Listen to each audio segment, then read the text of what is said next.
The Denver Nuggets are rolling 11-1 in their last 12 since the All-Star break, absolutely dominating their fifth straight win. They go down to San Antonio, a nice little change of pace to go to Austin, Texas to play the San Antonio Spurs and the great young Victor Wembanyama against the legendary Coach Greg Popovich. The Denver Nuggets get another win, 117-106, and they continue to put a string of victories together. We got to talk about your Denver Nuggets and all the great things that are happening today. Let's get it. This is Locked On Nuggets.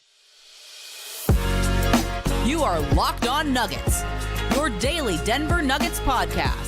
Part of the Locked On Podcast Network, your team every day.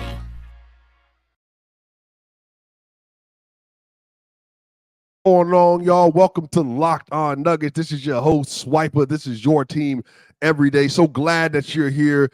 Glad to see y'all. Shout out to everybody that's already in the chat.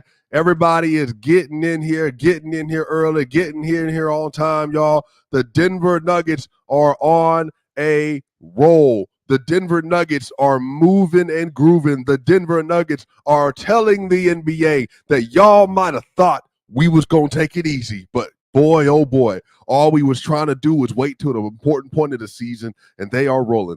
The Denver Nuggets, y'all, they get another victory. Their fifth straight. They have won 11 of the last 12 since the All-Star break. The Denver Nuggets are absolutely cooking. They're playing confident. They're playing within themselves. And what I love about it is that they're winning in a variety of ways. So they go down to Texas. They're playing versus the San Antonio Spurs in Austin. As San Antonio, what I've heard, they're trying to continue to influence the greater Texas community for support. So they're going to go to different cities like Austin and San Antonio, obviously, to get the crowd involved and to get the people involved, which for me makes sense. Austin's a great city. If you haven't been to it, it's a college town. The University of Texas is there. They got a great population of NBA fans there. But y'all, woo, man, I'm trying to tell y'all, the Denver Nuggets are cooking. They go to San Antonio, they go to Texas, and they get an impressive victory. And y'all, that first quarter, the Denver Nuggets played last night, they were up 37-18.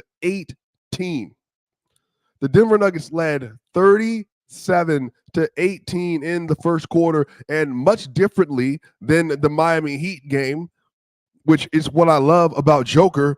They decided that they were going to let Joker cook one-on-one versus Victor Wembanyama, and I'm not going to hold y'all. Some people may not like him. I love Victor Wembanyama. I think Victor Wembanyama is going to be a special player. I'm contesting that by the end of next year, he is going to be an arguable top 10 player in the league. That's how good he is. His defensive floor is a DPOY level player, let alone one of the greatest defenders of all time at his ceiling.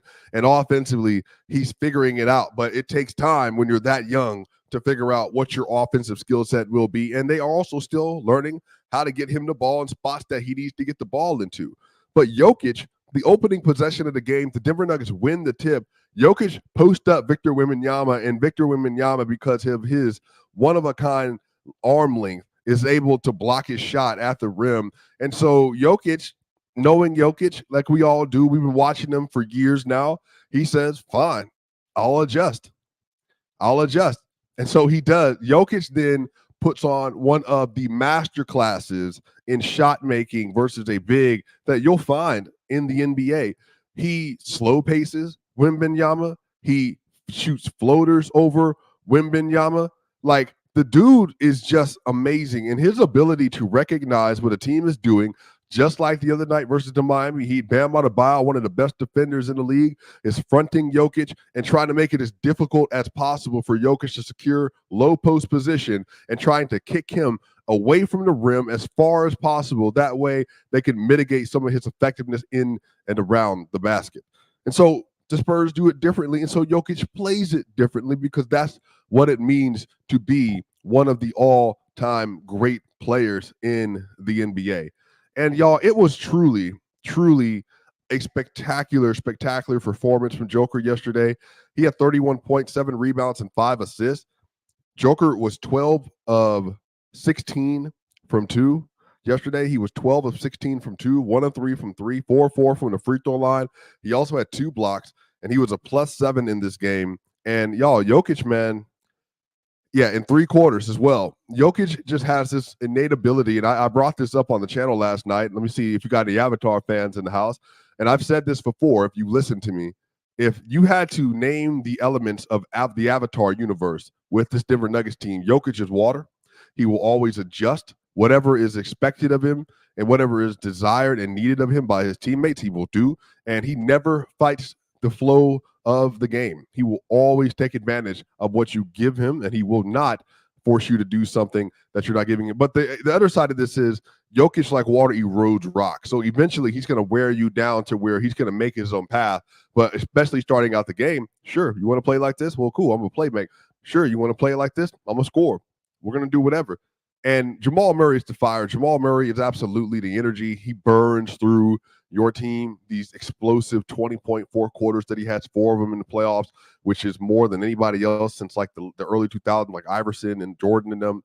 And he just has that ability to just go off out of nowhere.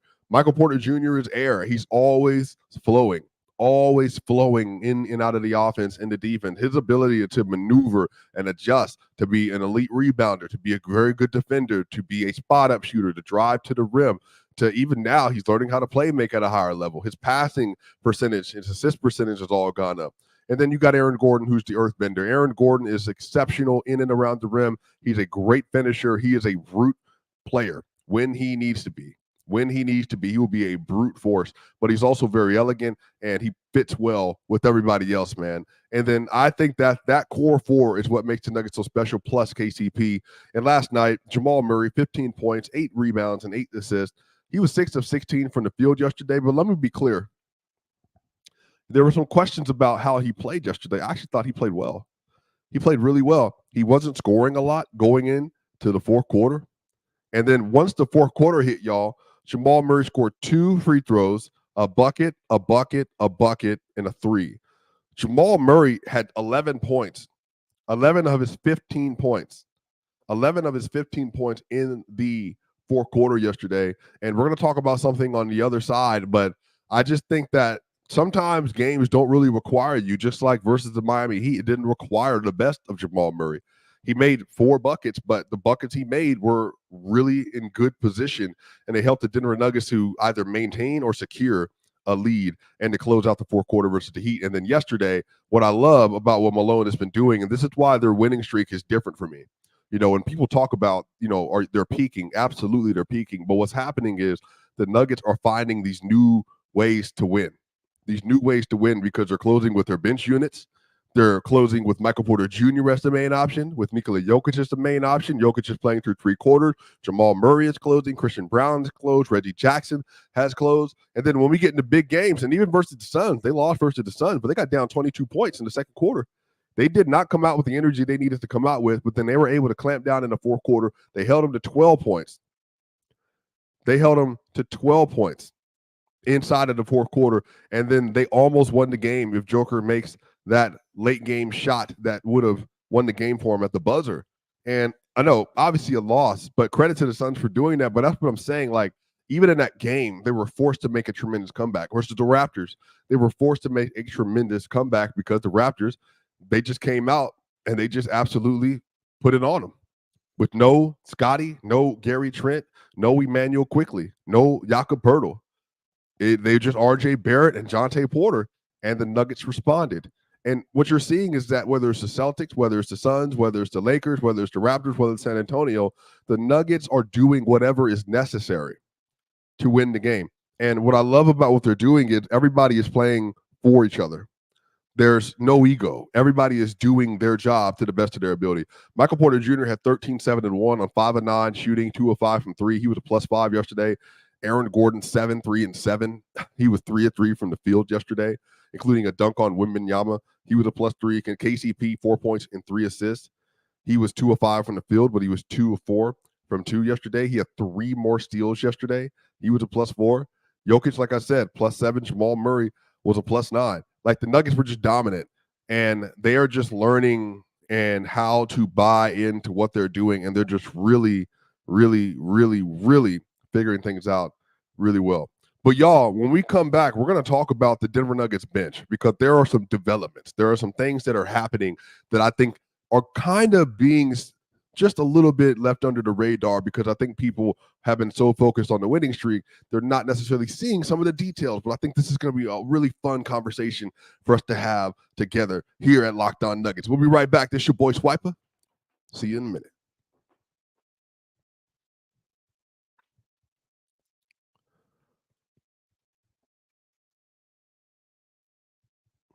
Our partners at eBay Motors have teamed up with Locked On Fantasy Basketball host Josh Lloyd to bring you some of the best fantasy picks each week, all season long.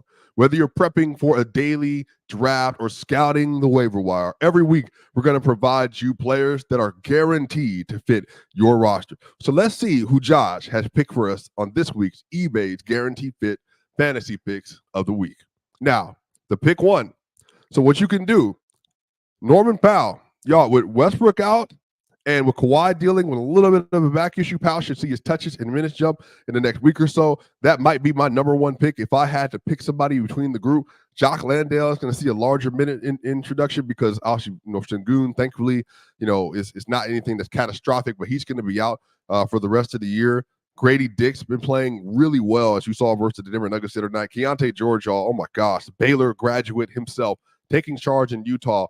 Only thing slowing him down would be an injury, but he's playing really well right now. Shot making is going crazy right now for Keontae George. And then DeAndre Hunter. Hunter is the only forward left standing in Atlanta for the moment, so he should see an increased role. Josh Lloyd from Locked On Fantasy Basketball is going to help you win your fantasy championship, and eBay Motors knows a championship team is about each player being a perfect fit. Same with your vehicle. Now, as y'all know, I very much believe in my vehicle. I love my vehicle. It's sitting outside right now, basking in the sun, and I absolutely make sure that whenever I need to get it serviced, I do that. And with over 122 million parts for your number one ride or die, you can make sure your ride stays running smoothly. Brake kits, LED headlights, roof racks, bumpers, whatever your baby needs, eBay Motors has it. And with eBay Guaranteed Fit, it's guaranteed to fit your ride the first time, every time, or your money back.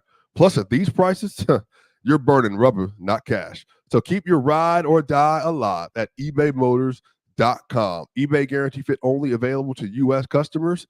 Eligible terms only. Exclusions apply. We'll be right back here at Locked On Nuggets.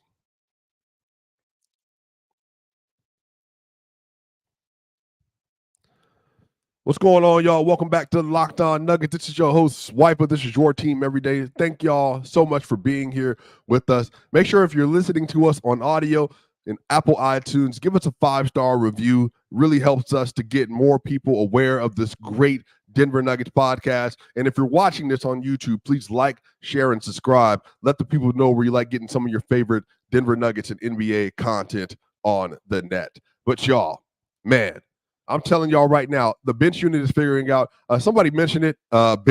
Michael Porter Jr. had a dunk that was in the vicinity of Victor Wembanyama. I wouldn't say he dunked on Victor Wembanyama, but it was a really great play. And I just think a lot of people were really just highlighting the fact that MPJ has just been an absolute Iron Man. And I think the Denver Nuggets fan base should be really, really, really thankful for Porter, just all the things that he continues to do for this franchise and how he continues to buy in each and every day and each and every game in some way different. Y'all, but check this out.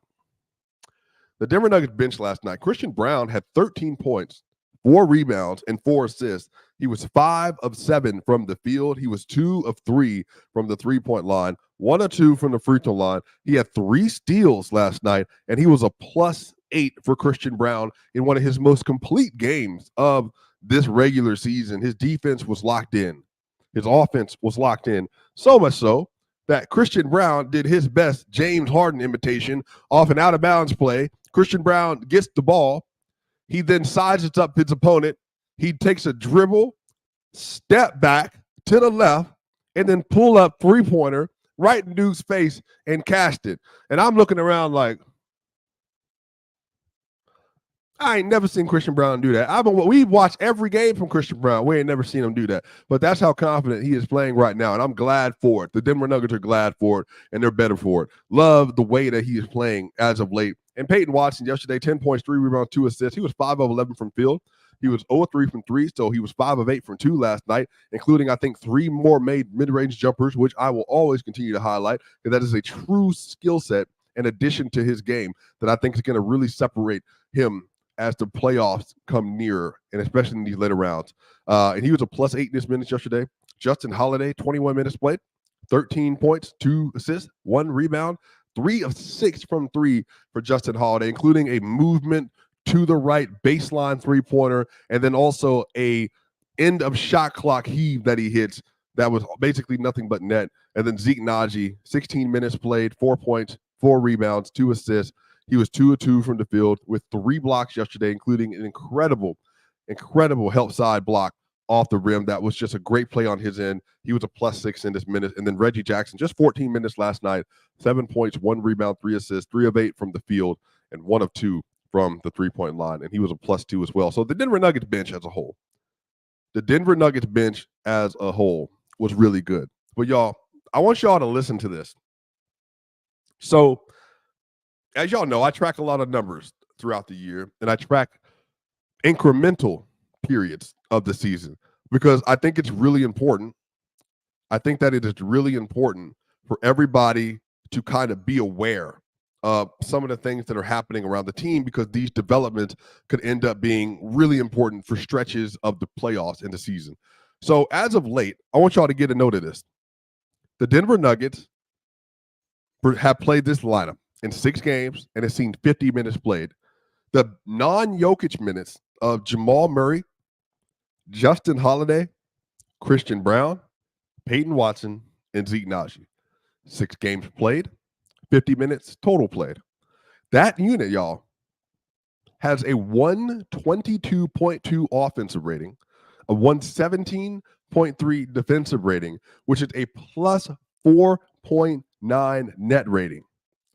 Y'all, that is a huge development, because the fact that you don't have a unit that is not a slight negative, which would be fine for a non-Jokic team, because that's perfectly fine. You can lose your minutes slightly, and that's a great advantage for the Denver Nuggets. You could even win your minutes slightly, and that's a wonderful advantage for the Denver Nuggets. But if you have a team, and again, only 6 games played, but over the stretch is where they've seen these minutes. 6 games played, and you have a plus 4.9 net rating, that is, I'm talking about, like, could be potentially monumental. And why this works out so well, and why this lineup works so well, this lineup closed versus the Miami Heat. This lineup closed yesterday versus the San Antonio Spurs. Guess who didn't come back into the game? Jokic, Gordon, KCP, and MPJ. They only played Jokic 31 minutes to 3 quarters, 27 minutes for KCP, 25 minutes for AG, 23 minutes for Michael Porter Jr. That's huge, y'all. That's huge. Like, the fact that you can now potentially have a lineup that can figure out an identity, and this is why I've always said this, and I've said this on here before about why the Reggie Jackson and Jamal Murray minutes are not the most alluring thing for me. And one of the reasons not the most alluring thing for me is because I don't think you need another player who's a traditional ball handler. But on top of that, also, I don't need a player next to Murray that's not going to be a better defensive option. And when you have Justin Holiday out there, he's by no means an all-NBA defender, but he's 6'6". Murray's 6'4.5". Christian Brown is 6'6". Peyton Watson is 6'7", 6'8". Zeke Naji is 6'11". And everybody in that lineup is an athlete. They are all athletes. So when you put Murray next to a bunch of athletes, and Christian Brown is hitting his shots, Peyton Watson's hitting his mid-range shots, and then Justin Holiday is shooting over 40% from 3 on the season. And then Zeke Naji is one of the best switch bigs that you're going to find in the NBA. He's one of the best backup switch bigs you're going to find in the NBA. So for you to be able to deploy that kind of versatility is huge. And again, as I want to stress this, the Nuggets' key to success is stabilizing the non-Jokic minutes. stabilizing. What I mean by stabilizing is you want those minutes to not be complete garbage. You want those minutes not to have so much variance attached to it that you don't know what you're going to get, where you could have a negative 12 swing out of nowhere or a negative 10 to 8 swing out of nowhere. If you can keep the non-Jokic minutes as a slight positive, like a +4 or a +2 or a 0, or it at the very worst, a -2, -4, meaning that if Jokic goes out of the game and the Nuggets are up 8, then he comes back in the game, they're up 12, you're basically fried. Or if he comes out of the game up 8 and he comes back in the game and they're up 4, that's fine. Like, you can live with that. But to be in a situation where you're like, oh, hey, actually, we're winning these minutes. Remember, versus the Boston Celtics, y'all, they won those minutes. Like, that first hit with Jamal Murray, they won, and that was huge for the rest of the game. Huge. That was one of the reasons why the game didn't feel for the Nuggets necessarily like they were in any real danger, even at the end of the game when Tatum had that wide open 3. Now, the Nuggets had made some mistakes down the stretch. They had a couple of technicals, and, Jokic thought he was fouled by Tony Brothers, and Tony Brothers didn't call anything, and then he yelled at him, then Tony Brothers called a technical. But, y'all, if you're telling me that you're getting, especially off the top of the fourth quarter, I think that is the moment. That's the moment, because this is where, like, see, in the first half, it's like, cool. Well, if Jokic come back in the game in the second quarter, Nuggets are down 2 at half, or they're up 4 at half, or up 6 or 8 at half. That's big. That's really big. But you've seen it before, too. The Nuggets were down 15 to the Toronto Raptors. And then they're down 9 going into the fourth quarter. Like, that's how it works. Like, if the Nuggets have Jokic on the court, they're more than likely going to be able to match you blow for blow, bar for bar, or more than likely going to be able to win those minutes outright. But if Jokic isn't on the court and you're loading up versus the non-Jokic Nuggets because you know that's your best opportunity to win the game, and they're holding you off because they got a bunch of switchable defenders on the court, and then they have a super shot maker in Jamal Murray, who I think at this point in time, I think people recognize, like, he's one of those dudes. He's one of those dudes. But shout out to my dude, NBA University. I know him a little bit personally, but this is my guy, one of the great sites on Twitter. Jamal Murray this year is on step-back jumpers.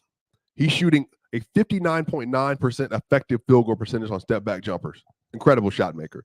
He's shooting 41.3% on 75 step-back threes this season. He's the best step-back. He's the best step-back jumper player in the NBA. So when you get a player that's able to ISO or come out of pick and roll or to get into a mid-range section, and I think he's averaging like 1.07 points per possession, I believe, as a post-up scorer this year.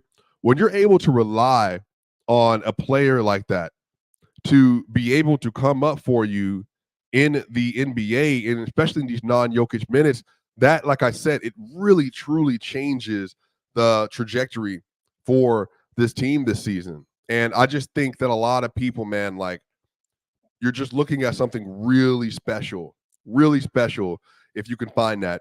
And to get the exact number, so Nikola Jokic is the post-up scorer. He leads the NBA in post-ups. He has a 1.13 points per possession, which is incredible. Like, that's an incredible number, especially for the volume that he's seeing. Jamal Murray, by the way, I'm sorry, I got the number wrong. Jamal Murray as a post-up scorer as a guard. Post-up scorer as a guard, not at near the same frequency as Nikola Jokic, also is averaging 1.13 points per possession as a post-up scorer as a guard. That is insanity. And he did it yesterday to Trey Jones. Yesterday he did it.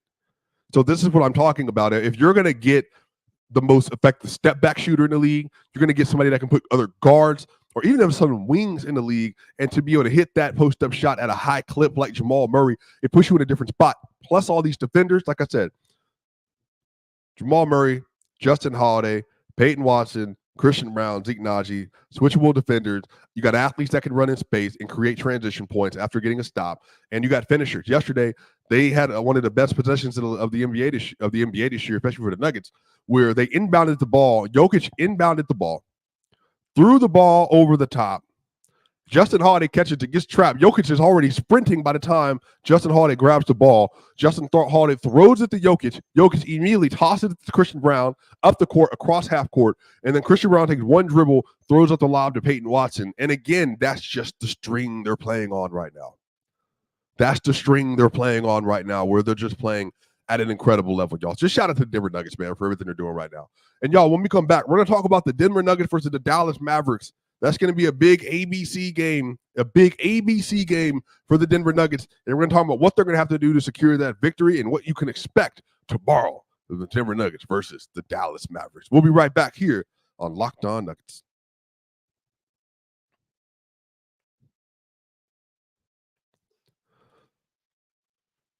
You know what instant confidence boost you get from an outfit that makes you look really good?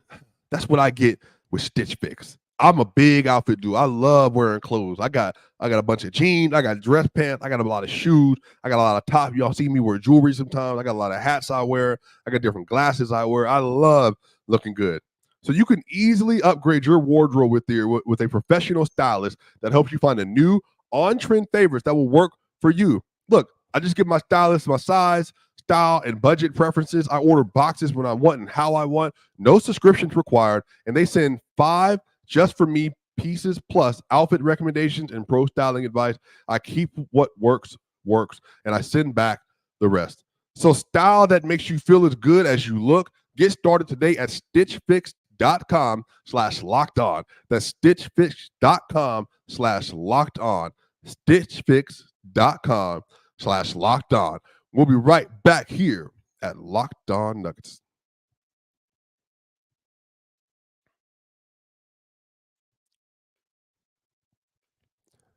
And we're back here at Locked On Nuggets. Shout out to every single person in the chat. Shout out to everybody that's listening to this live or listening to this after the show. We absolutely appreciate you. Adam Mates, Matt Moore, and myself, we deeply appreciate every single one of you that takes the time to listen to this show and supports us across the different networks, whether it's Action Network, DNVR, Swipa, and everything else that I got going on. And again, if you want more of me, you can find me on Player's Choice. You can find me with Bleacher Report on Wednesdays at 2 p.m. Eastern Standard Time. You can also find me Mile High Sports as well. Y'all, let me tell y'all something, man. This is going to be a really big game versus the Dallas Mavericks. And the reason being is that the Dallas Mavericks, they're trying to get some wins right now. They need to get some wins right now. Now, in the last 10, the Dallas Mavericks are 5-5. They just recently lost with no Luka Doncic to the OKC Thunder, much to the chagrin of many Denver Nuggets fans. The Denver Nuggets, on the other hand, are 9-1 in their last 10. 11 of their last 12 have been victories, and they have absolutely been dominating, winning 5 in a row. On the season, the Denver Nuggets are 47-20. The Dallas Mavericks are 38-29, and the Denver Nuggets are 2-0 versus this Dallas Mavericks team. And they've seen them fully healthy in one of those matchups with Kyrie and Luka and the rest of the squad on the court with Derek Lively. But now the Dallas Mavericks have made some great additions into Neil Gafford, who's a great player, PJ Washington, who's a really good role player, and Luka Doncic should be back for this upcoming game as well. But here's the thing, man. If you look at the current standings in the NBA in the Western Conference, the Denver Nuggets are 47-20 with a half-game lead over the Thunder. The Dallas Mavericks are currently in the 8th seed.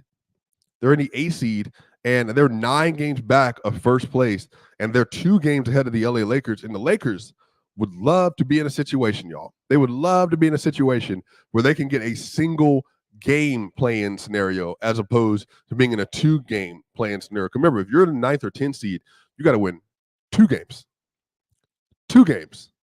in order to make it into the NBA playoffs. Whereas if you're a 7th or 8th seed, once you play that game, whoever wins that game, you're locked into the 7th seed. And then if you lose that game, you got to play another match for the 8th seed. That is a lot of pressure to put on you. So the Suns are currently at the 7th seed. They're tied with the Kings. So basically in a play-in tournament right now. The Kings, the Suns, the Mavericks, the Lakers, and the Warriors. The Warriors are currently 12 games back. The Rockets are hovering. They're 15.5 games back. I doubt they have any chance of catching the Warriors. But the Lakers are sitting there. And this is the game the Mavericks are going to be trying to go full bore for. Now, obviously, Luka was not feeling healthy versus OKC, but Luka's been incredible, averaging like a 36-point triple-double since the All-Star break, playing really well. He's hitting his shots. His step-back threes have been out the wazoo this year. He's shooting like 38% from three on the season on really, really, really, really good efficiency and volume. And obviously having Kyrie Irving, Tim Hardaway Jr., they're going to have Derek Lively, Josh Green, maybe Josh Green. I don't know. I know he's been dealing with something as well. But this is going to be a really interesting game, man. If I had to give you a score prediction, this is going to be in Dallas as well. And this is going to be the second game of the Denver Nuggets road stand that they're currently on right now. I do think the Denver Nuggets win this game. The game's at 3:30 Eastern Standard Time on ABC. I think the Denver Nuggets win this game. Oh, man, this could be maybe like 125, like 117, 116, y'all. 125, 117, 116. The fact of the matter is the Mavericks just don't have the personnel to guard the Nuggets at all. They really don't. And Joker's had variations of game versus them. He's had a really dominant individual scoring game. And he also had a game where he scored, I think, 8 points versus the Mavericks. If I can find that box score. Remember, the last time they played, the Denver Nuggets won 130-104. Now, that was the game where it was just Luka, and they were missing some player. Grant Williams was still on the team. The Nuggets won 130-104. Jokic had 8 points, 9 rebounds, and 7 assists in that game. Only took 8 shots. He was a plus 16 in that game. And the Nuggets just absolutely cooked. Murray and Gordon both cooked in that game. And then the bench unit cooked in that game. And then obviously before that, if I go back even further to that was the in-season tournament game versus the Mavericks. The Nuggets won at home 125-114. Jokic in that game had 33, 14, and 9 on 14 of 16 shooting. 14 of 16 shooting, and he was a plus 17 in that game. So again, 2 different play styles. The Nuggets won both of them. But here's the other end of this. They now have Daniil Gafford. The Nuggets have played, and Jokic have played versus Daniil Gafford in them this season. I don't know if y'all remember that game. But they absolutely cooked in that game. That was that game where Jokic had 42, 12, and 8 on 15 of 20, and he was a plus 20. So again, depending on what the Mavericks do, because they do like to double Jokic immediately, they might come out with this strategy. That's what Jason Kidd does. They double him on every single post touch that he has. So if that's the case, then the Nuggets are going to have the ball moving around. It's going to come down to KCP, Porter to be able to execute some of those swing transitions in the corner. And then on top of that, Jamal Murray can have great opportunity. But also on top of that too, like they might play a little big. They might put PJ Washington at the 4. We'll see if they end up doing that next to like Daniil Gafford or Derek Lively or whatever else. But Aaron Gordon can have some mismatches as well. So Luka's going to have a lot of wings thrown at him, but he's a master at the step back 3. So his jumper might be on tomorrow. But the Nuggets are going to have a great opportunity. I think I said 125, 114. 125, 114. I think will be my final score prediction, 125-114, y'all. But, y'all, that's going to do it here for Locked On Nuggets. Let me know what y'all think in the comment section. Who wins this game? Final score of the game. How impressed are you with the Denver Nuggets going 11-12 since the All-Star break? 5 straight wins headed into Dallas on ABC. What do you think about the bench combination? Jamal Murray, Justin Holiday, Christian Brown, Peyton Watson, and Zeke Naji, a plus 4.9 in 6 games and 50 minutes played. Tell me what you think about that. Y'all know what time it is. Matt Moore and Adam Midas will be with you after the game versus the Dallas Mavericks for the Monday episode. We will see you on the other side.